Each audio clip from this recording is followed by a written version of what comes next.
Beyond Science, Conversations with Arthur M. Young.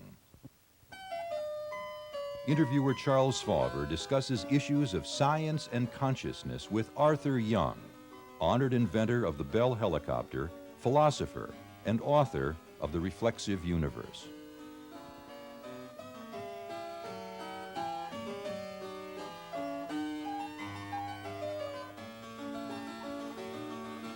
Today, fate, free will, and determinism. Hello. Arthur, scientists are saying that everything acts according to law, and that if we're given a few parameters like direction or speed or something like that, that we can predict the future. And this basically is determinism. And I'm wondering if you find fault with determinism by chance. That's an old theme with me. I don't know whether I'll have time to cover all the things there are to say about it, but to mention the classic ones first,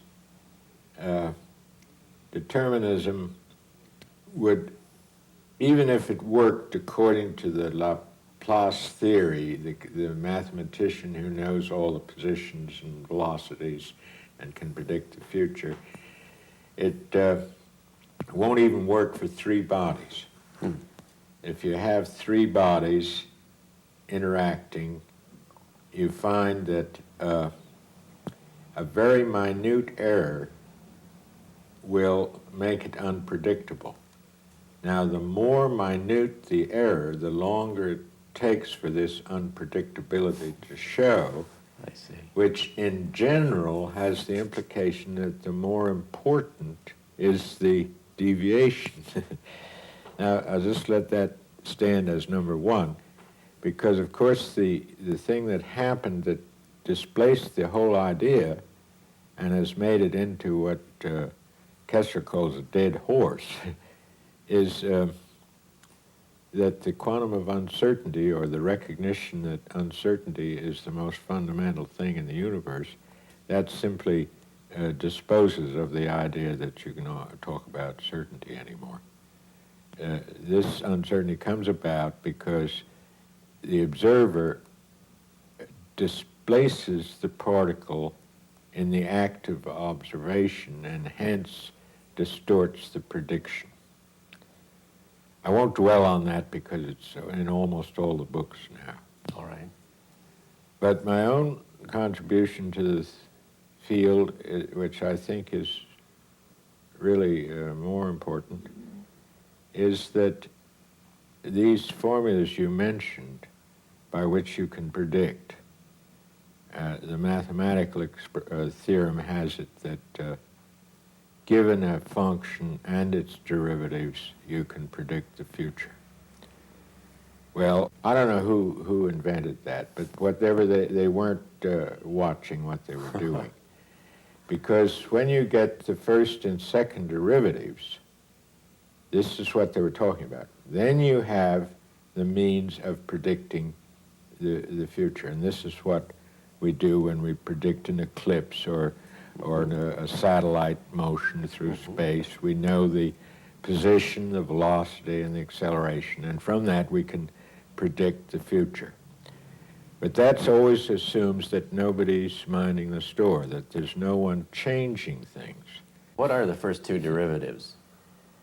Well, they are velocity and acceleration. I see. And they're a very important contribution of Newton. It really established modern science, because before that people didn't know how to talk about acceleration and velocity. They didn't.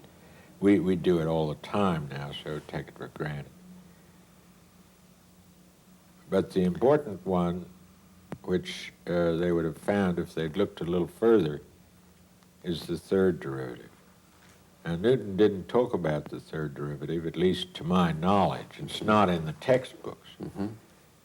But it's the control or change of acceleration, and it's what you do when you drive a car.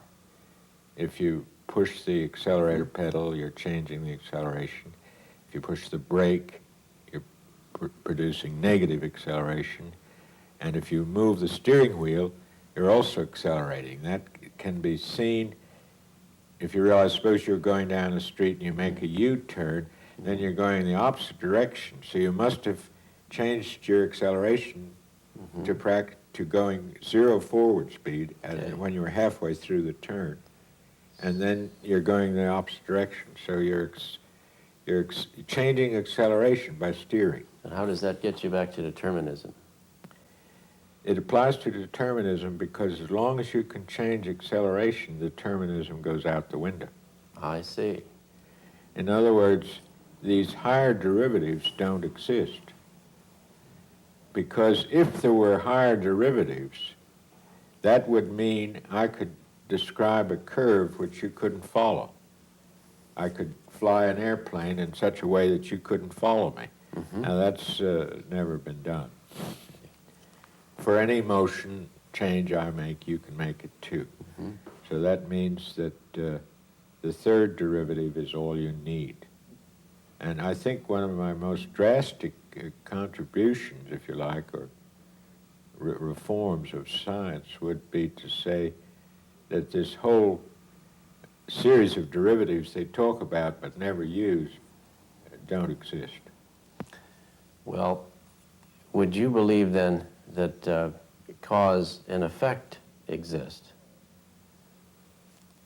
Cause and effect would go under the head of the first two derivatives. The third derivative can modify cause and effect. In other words, you can use nature, use the laws to provide the effect you want. And once that happens, determinism no longer holds. Determinism is at a lower level. You are able to use the determinism. And this would be true, this would not be limited to man. Any living creature uses the laws to promote its own ends. So that disposes of determinism. I see. Are free will and determinism mutually contradictory?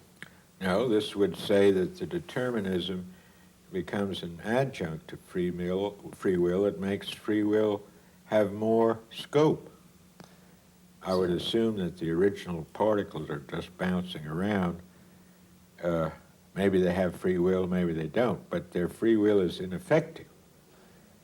But when they get to the molecular stage, when the laws of determinism begin to apply, then the molecule can, as it were, learn the laws and use them to promote its own growth. And that's exactly what happens with polymers. They store energy by knowing how to do it. So the molecule is able to use this third element as well. And you see, when it stores energy, it's going against this sacred law of entropy, the second law of thermodynamics. Well, we probably need to lay more basis for free will. And when I say that free will can use the determinism, I haven't explained where the free will comes from. So how does it enter this Well, this then universe of that's where determinism? perhaps my most drastic assumption lies, I see. that the free will is equivalent to the uncertainty that was at the basis of things. Now, maybe that doesn't sound right, but if you really think about it, the flip side of uncertainty is free will, or vice versa. I can see that. If you don't know what the other person is going to do, that means he's free to do something you haven't anticipated. And if you do know what he's going to do, then you can scratch out his free will because you can anticipate what he's doing. And he's locked into predictable cause and effect in that case.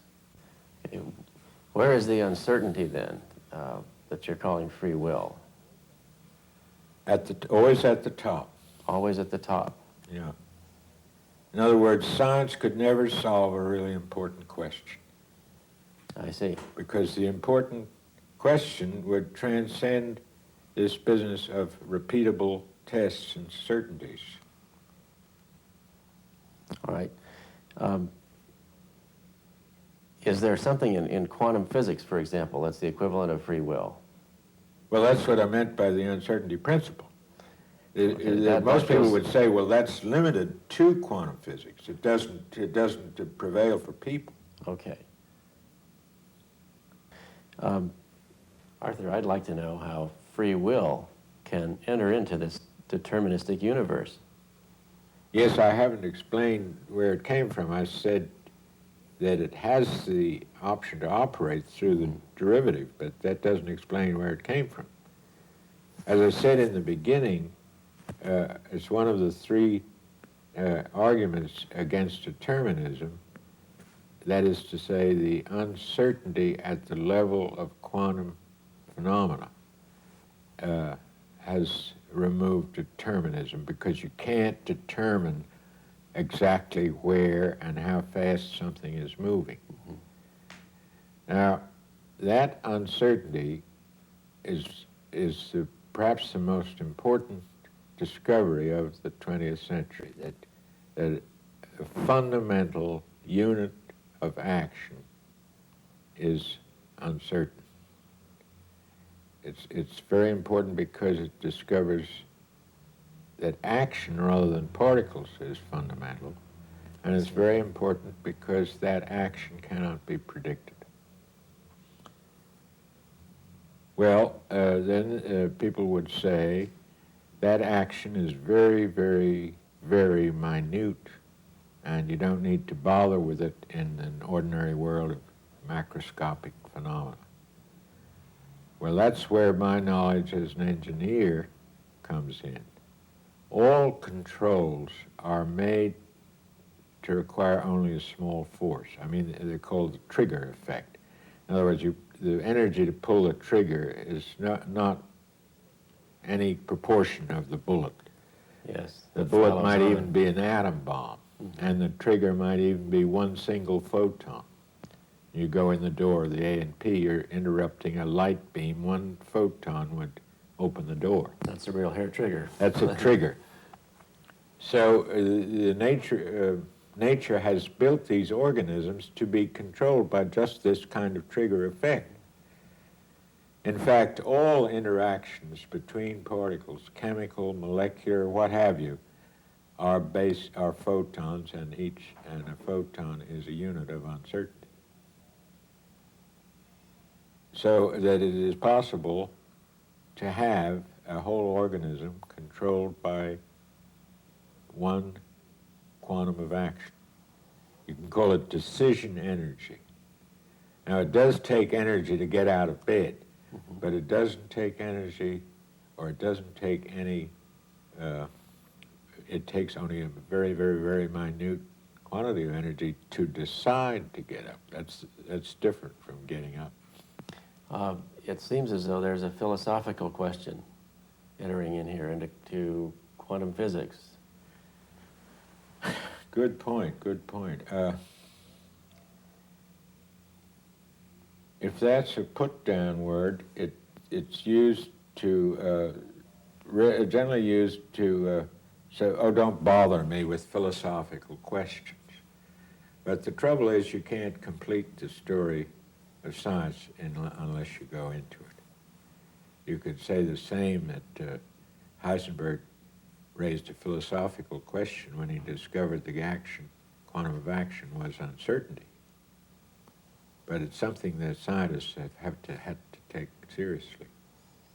Okay. So we're saying that something else is operating in the universe besides determinism, and we're calling it free will. And I'm wondering if this has something to do, in your view, with our fate. Oh. Fate is quite a different thing. I still don't really understand fate. I've got a severe, had my nose rubbed into fate. Really?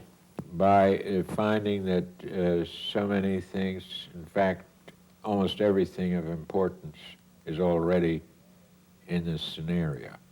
You have to do it rather carefully, and it happens that I have very careful records for about 40 years and dated events.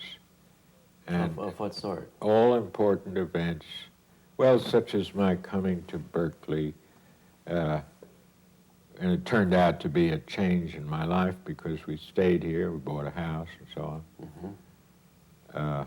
That came about.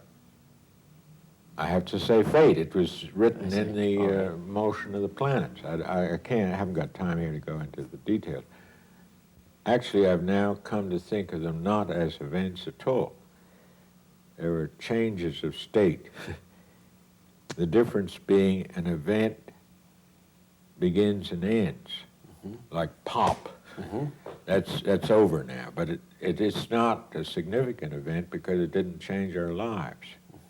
But if there was an earthquake and it shattered the house and maybe killed thousands of people, that would be a change of state because the things that were after it were not the same as they were before the event.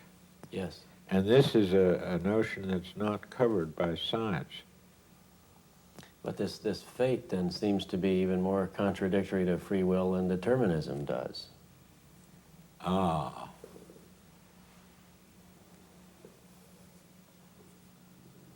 I have to say, okay. I mean, I can't deny that statement. But what I've noticed is that there doesn't... I drive the car quite independently of what the fate is. I suppose the timing is so different. Right now, certain things are happening to me fate-wise. But the timing is so much slower. I mean, it occurs from week to week or month to month. Fate is Meanwhile, I'm cycle. moving around the room and so on and meeting people, making appointments, answering the telephone. I don't know what the fatal thing is. It just falls in line. No matter what I do, my own free will is carrying me into it. That's a short cycle then in the longer cycle of fate. Another view, now it occurs to me, that the fate does not limit you. Fate does just the opposite. It opens the door for you. Now let me see if I can explain that. For instance, when I was about to take the helicopter to a big company, I was winding up my affairs, and I was haunted by the draft board and various things. There were pressures on me to get this thing into production. And this took place over a period of 1.5 years or 2 years where I was visiting different people and people were visiting me and nothing was happening. And then came the event September the 1st, 1941, when I went to Bell and they wanted a helicopter very shortly after we made the contract, and then the rest is the history of the Bell helicopter.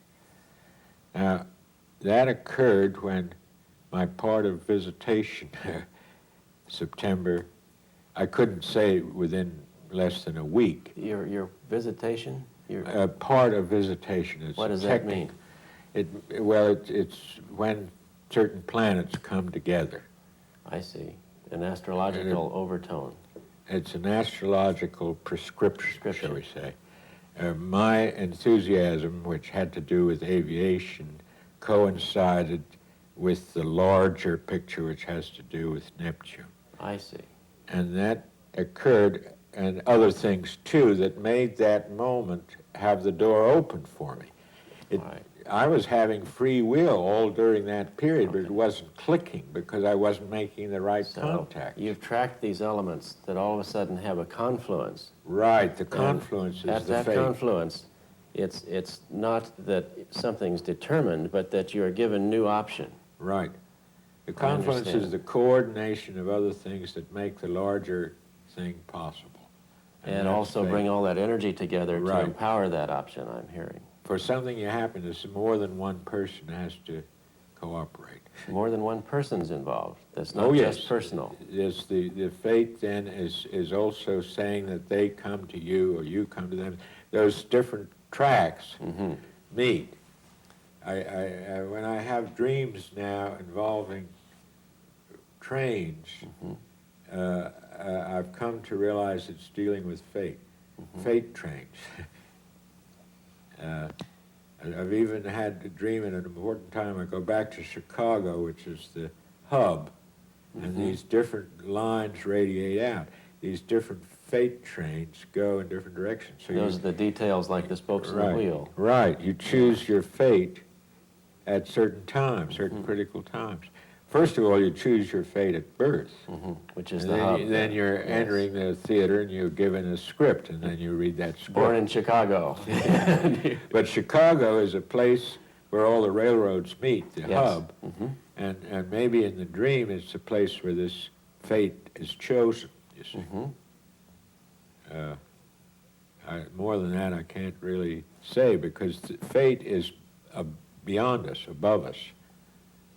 Yeah, I'm struck by your mention of something that's similar to the collective, and maybe something that you began to discuss with animals and group behavior, and maybe a morphogenic overtone. Morphogenetic, I think. Morphogenetic, pardon me. Well, I still say it's a program rather than a field. You see, this goes back to this event business. Now Einstein thought he was pretty smart in talking about events instead of particles. These events were things that happen in space-time, whereas particles are only in space.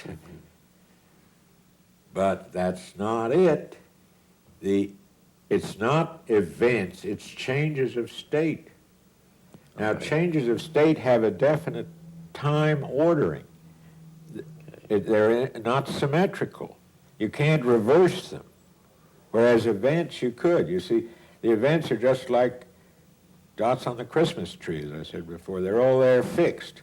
You can look at it from this side, or you can look from here. You see they're different. It's the same pattern. You might see it differently. All right. And But that's not the way life is. the changes of state are these points at which Yes, fate and you coincides. can't look at it backwards and get the same result. And you're speaking of more than one person, and collective paths may be Right. being involved, so that there's a harmony of A harmony or a clash. or a clash, Yeah. but a definite patterned interaction. Right. Now you take, for instance, the time of World War II, there was a very prominent conjunction of Saturn and Jupiter in Taurus, about 10 or 11 of Taurus. This had a whole lot of repercussions, and you can see it in the charts of the persons involved. It was important in Hitler's chart, it was important in Roosevelt's chart. I see. It was important in Hess's chart. These are just personal charts that I've checked. But the whole idea of this opposition, of this conjunction, which occurs only every 20 years, certain important things happen to the persons affected by that conjunction. For me, it fell exactly opposite my sun, and there are other complications I don't want to go into, but it had to do with my getting the contract with Bell. It was the creative and the new beginnings Right. of the sun symbology. A great push for me to get a contract with a big company. So you have seen evidence of fate in your own life, and you've tracked it as it recurs.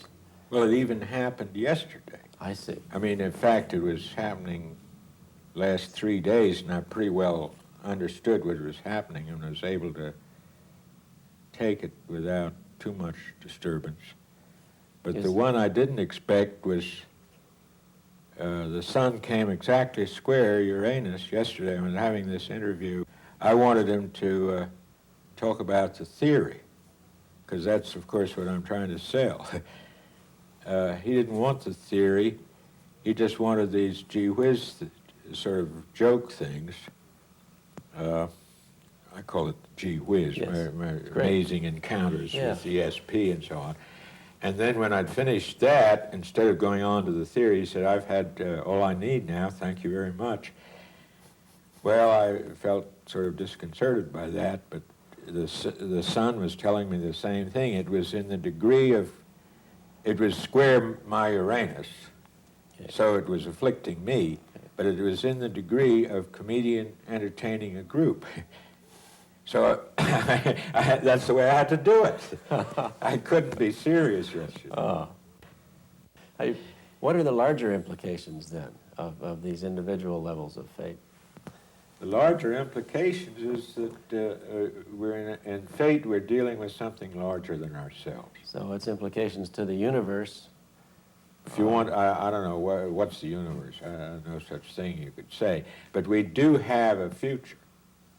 And the future is partly, well, it's beyond us, but it's also this, what I'm talking about, fate, is a way of prodding people to do more than they would do just left to their own initiative.